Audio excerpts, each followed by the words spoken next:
Five న్యూస్కి స్వాగతం. తిరుపతి జిల్లా సూలూరుపేట మండల పరిధిలోని మన్నారు పోలూరు గ్రామంలో కాళంగి నది ఒడ్డున స్వయంభుగా వెలిసిన శ్రీ సంతానేశ్వర సుబ్రహ్మణ్యేశ్వర స్వామి దేవస్థానం నందు శివరాత్రి బ్రహ్మోత్సవాలు అంగరంగ వైభవంగా నిర్వహిస్తున్నామని ఆలయ ప్రధాన అర్చకులు బల్లా మల్లికార్జునరావు తెలియజేశారు.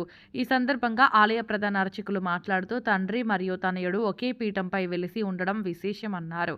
సంతానేశ్వరుడు అనగా సంతాన భాగ్యం కలిగించే శివుడు అని, స్వయంభుగా వెలిసిన శ్రీ సంతానేశ్వర స్వామికి పక్కనే ఉన్న కాళంగి నది జలమును తీసుకువచ్చి స్వామివారికి జలాభిషేకం చేసి మొక్కుకున్న భక్తులకు మరుసటి సంవత్సరానికి సంతాన భాగ్యం కలిగి మరలా వచ్చి స్వామివారికి జలాభిషేకం చేసిన భక్తులు ఎందరెందరో ఉన్నారు.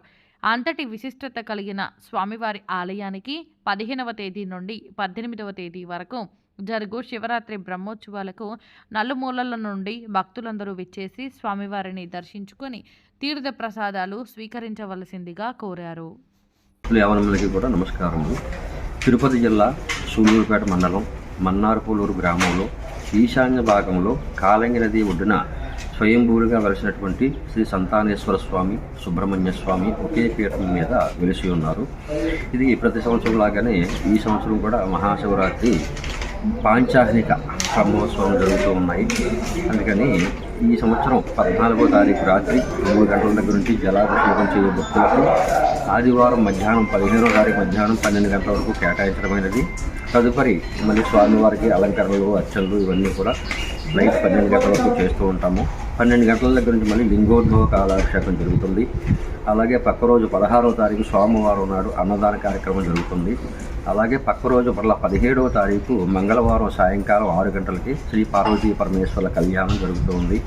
పక్క రోజు మళ్ళీ గ్రామోత్సవం జరుగుతుంది. ఈ ఆలయ విశిష్టత ఏమిటయ్యా అంటే ఇక్కడికి వచ్చి పూర్వకాలం నుంచి కూడా కాళంగి నదిలో నీరు తీసుకొచ్చి ఆయన పైన సంతానేశ్వర స్వామి వారి పైన పోస్తే సంతానం కలుగుతుంది. ఇది పూర్వకాలం నుంచి వచ్చినటువంటి ఆచారము.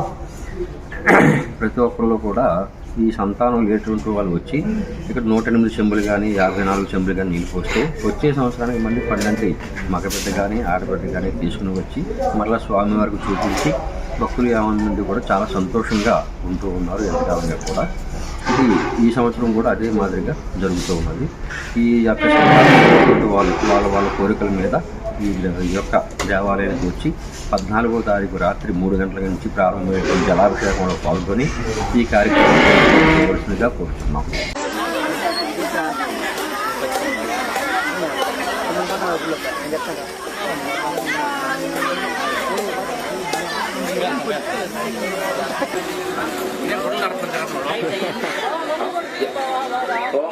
దారులు నిలబడతానమ్మా, దారిలో రోడ్లు నిలబడకండి, దారులని భక్తులకు దారులు వేసేయండి, పక్కకి వెళ్ళి మాట్లాడుకోండి, పక్కకి వెళ్ళాలన్నా నీళ్లు పోసే భక్తులు ఎవరికి అర్థం రావద్దండి.